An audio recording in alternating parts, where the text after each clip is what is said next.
that going towards the end of the month already. Can you believe that it's already past Easter and it's still snowing in most of Canada? Anyway, that's April for you. That's not a really great segue into my subject tonight, which is Viv Albertine's Clothes, Clothes, Clothes, Music, Music, Music, Boys, Boys, Boys. I was trying for a really smooth transition from talking about the weather to the book. Obviously, that didn't happen, so I'm just going to jump in right now. Imagine for a moment that you are a music lover. And in your early 20s, you discover that really what you love about music isn't necessarily the music itself, which you do love. It's the potential to make music, to share that energy and that joy with everybody. Imagine subsequently that you do find yourself in a group which actually makes a lot of waves in a particularly contentious type of music. Imagine that 5 years later, you're not in a band and you are in a completely different line of work. Imagine that 10 years later, you're getting married, you're having a kid, and 15, 20, 25 years later, your old life comes back and starts echoing in your ears, whether you want it to or not. That's a lot of the story of Viv Albertine's Clothes, Clothes, Clothes, Music, Music, Music, Boys, Boys. I'm just going to call it CMB from now on, in the interest of making it more streamlined. This is a book about Viv Albertine, who was the guitarist for the band The Slits. Now, those of you who aren't super involved in punk or love punk a lot, this name might be drawing a blank. The Slits did a very famous version of I Heard It Through the Grapevine by Marvin Gaye. Viv Albertine herself was friend, companion, muse, lover of a lot of people who were involved in that scene. Sid Vicious, Mick Jones, The Clash, Johnny Thunders. She dated them all. She didn't date them all, but she dated a lot of them. She learned from a lot of them. She was one of the people and one of the very few women who picked up on the ethos of the DIY facet of punk rock, trying to get in there and do it for herself, as making it up as when they went along, because that's the thing with the vanguard, right? If you're on the vanguard of a type of music, who do you refer to? What are your references? And then what happens when the movement implodes, when someone like Sid Vicious is found dead in a hotel room, or someone who moved the music scene ahead, like Malcolm McLaren, decides he's going to take a totally different tack and work on something completely different? What happens when you're left high and dry? And that's the charm of this book. The book itself is written in two different sections. There's part one and part two, much like if we were listening to an album. And it's told in a series of about 30 to 35 vignettes for each side of the book. Part one focuses on her early childhood in North London, what it was like growing up in a single family home with a very volatile father who was, left the picture at a very early age, but who still haunts her and still works as almost like a voice in the background to what she's doing. She leaves school relatively early, goes to work in a number of music venues as a bartender, working in different facilities, in different jobs. And then the whole punk thing explodes in about 1975, 1976. Everybody starts doing different things and checking each other out and looking at, what's this person doing? What's that bunch of people doing? And it's really fascinating to read her account of it, because we don't hear of these people like the Mick Joneses, the Malcolm McLarens, the Susie Sues, the Budgies. We don't hear Don Letts. We don't hear about those people as the movers and shakers of the music industry in the 1970s and 80s. We hear about them as people with their own foibles, with their own brawls, with their own beefs with people, but also the humanity of who they were and the art that they were trying to generate at the time. So in the first part of the book, we find out how she gets involved with the Slits, how, the Slits had to be really careful when they first started out, because it turned out that their lead singer was only 14 when the band first got together. So they actually weren't allowed to bring her into clubs, but they just lied and kind of lied by omission and didn't really mention the fact that this girl really ought to have been in school. We hear a lot about what it was like to try and make it and what the crowds were like and what's it like trying to create music when you're really faced with the specter of chaos that a lot of people associate with punk. The brawls, the trashing hotel rooms, the fights, the spitting, the whole nine yards, and what it's like to try and create in that in that sphere and that sphere of influence when you're also trying to like figure out who you are as a human being. So long story short, the Slits get together. The Slits record 2 albums.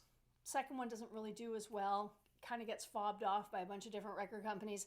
And by 1982, she's having to reinvent herself. Cut to side 2 of the book. That's where we hear about what it's like to actually try and make a life for yourself once that whole movement that fueled you and really fueled your passions kind of peters out. And then what do you do with yourself when you're 27, you're unemployed, you're still living with your mother, and you really don't know what to do? Long story short, she goes back to film school. She has a really successful career in film and television in the UK. She gets married, through a lot of different efforts. She has a child. She loves her child. She fights cancer. She fights depression and anxiety.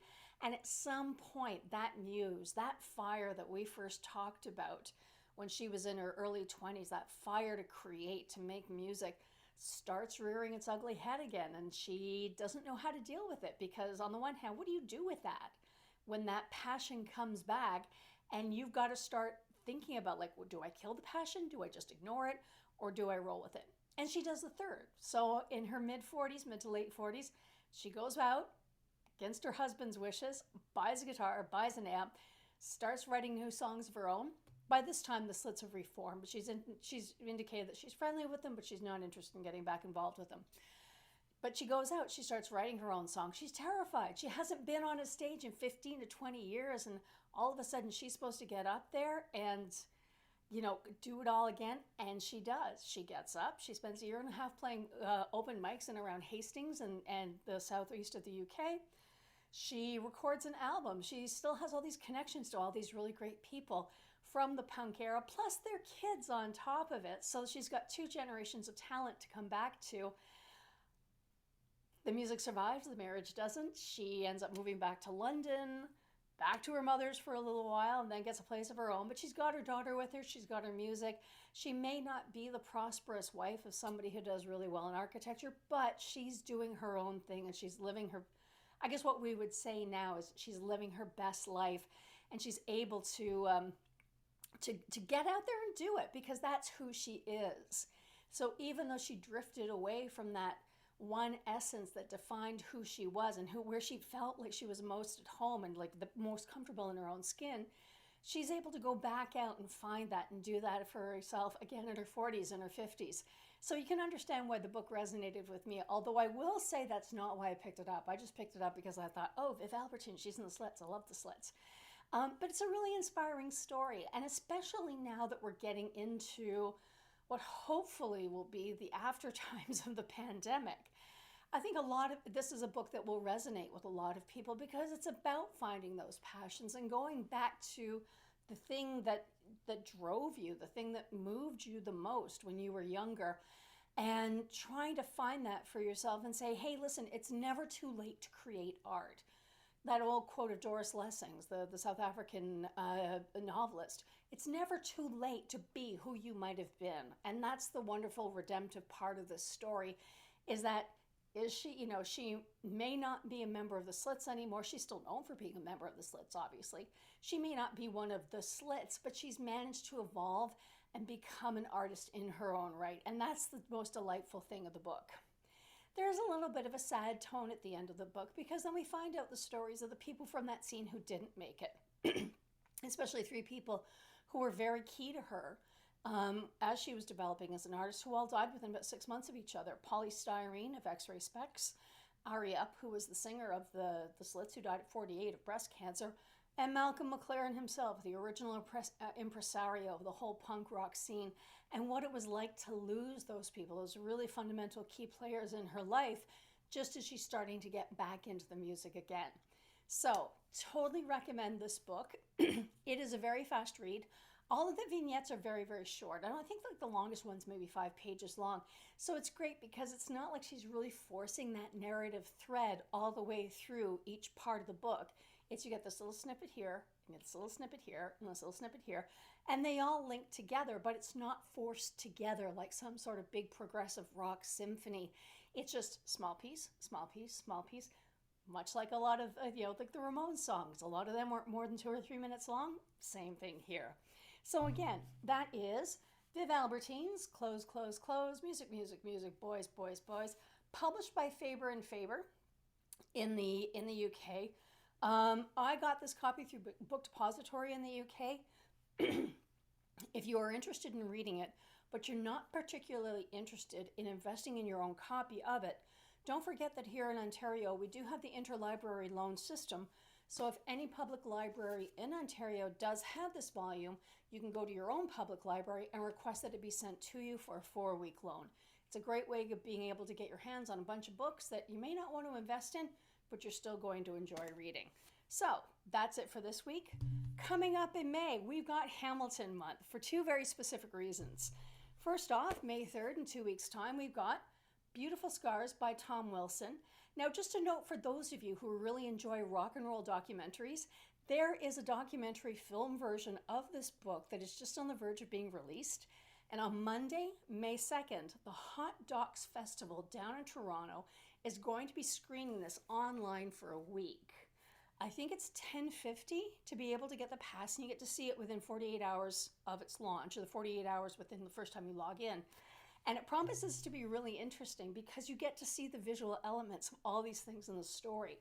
If you're not into watching it, we'll be taking it on here May 3rd. Again, that's Beautiful Scars by Tom Wilson, who you know from Junk House, Blackie and the Rodeo Kings, and Lee Harvey Osmond. And then in honor of his, I think it's 64th, forgive me, I'm going to say it's 64th because I don't want to accuse the guy of being 65. In honor of the 64th birthday of the great Gord Lewis of Teenage Head, we are going to be reading Gods of the Hammer, the Teenage Head story by the great Jeff Pevier.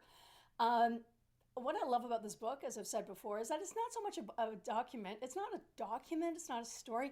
It's a love letter. This is an unabashed love letter from a fan to a band that he has loved for years, and lays his heart all out on the line about what this is like. Now, this is going to be a specific interest. For those of you who are in Canada, the Picture My Face, the Teenage Head documentary, is still available on YouTube through the TVO channel. If you have to choose which one to see first, read the book first and then watch the documentary, simply because this book was written in 2013. The documentary picks up action in 2017 when things are changing, and it's like things are not where they used to be. But either way, it's still a really good introduction to, if you're not very familiar with the work of Teenage Head, this is one of the best introductions to one of the most influential bands that Canada's ever had too, because there were a lot of bands who got started in the 80s and the 90s who said, you know what, we saw these guys perform and they moved us to do our own stuff and not just be some, crappy little cover band.